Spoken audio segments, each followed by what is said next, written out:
Hey, what's up, you guys? Me Comics here, and I'm on the 12th day. Actually, I recorded this the day after because I was so busy, and we had our family bonding. We went on a road trip. We went to Tagaytay, and after we went to Alabang. Yeah, it was sort of a stress reliever for my dad because he was stressed from all the work. He works from Monday to Saturdays, and sometimes he even goes to work at Sunday. So that's he's really tired, and he wants to let off some steam from time to time. So we did that. We talked about stuff. We caught up, and yeah, it was super rainy and super foggy, and it was super cold.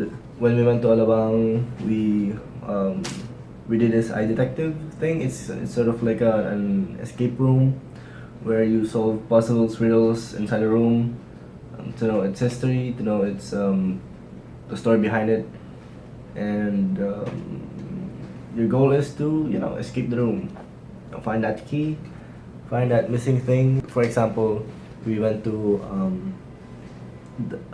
it's called the Hidden Museum, and we're supposed to find this hidden, no, stolen um, jewels from the Queen. So that was fun. Anyway, we arrived at home 9 p.m. and I was super tired. My brother asked me to help him on his project. It's a comic about the Alamat ng Piña, if you guys know about it. So how the pineapple came to be in the Philippines. That's the story. I I worked on my comic. I just inked it.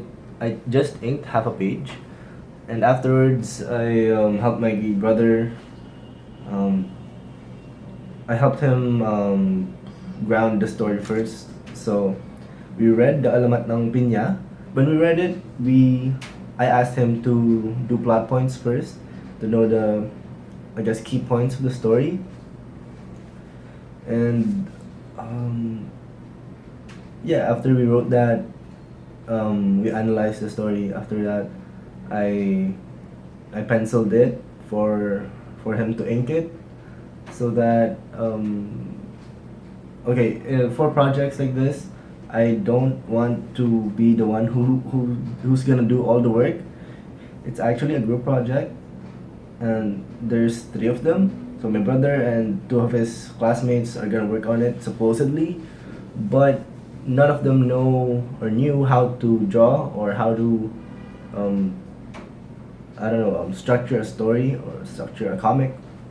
So that's where I stepped in, and yeah, I penciled it. I don't think I pictured any of it, so I'm sorry, but it looks like I incorporated the art style of Adventure Time since it's easy to draw, and yeah, so I penciled it, and then I gave it to my brother for him to ink it, and then maybe in school he'll give it to two of his classmates, and they're gonna letter it, so that they still have their contribution. I think that's counted in the 100 Days of Making Comics challenge, because it's comics in general, It's not my own craft, but it's still kind of a fulfilling to help my brother with his comic, and kind of teach him the ways, or kind of teach him what I do as a hobby. So it's for him to see what I'm doing for the past years, and what I professionally want to do, and what I learned over the years. So it's kind of a lesson for him, I think. I hope. Yeah, I hope that he learned a thing or two from the little activity that we did. Yeah. Yeah. Speaking of teaching, I also think, or I also thought, like, one of these days Like after I become a professional, after I become truly great, like I was thinking maybe I could do a mentorship or to be a comic tutor or be a comic as a speaker for comic workshops and the like, because it's actually fulfilling as well to pass on to the next generation what you know and what you experienced, and kind of inspire them as well. I don't know if I'm making sense here, sorry. So I guess that's it for today's episode. See you on the 13th day. Peace.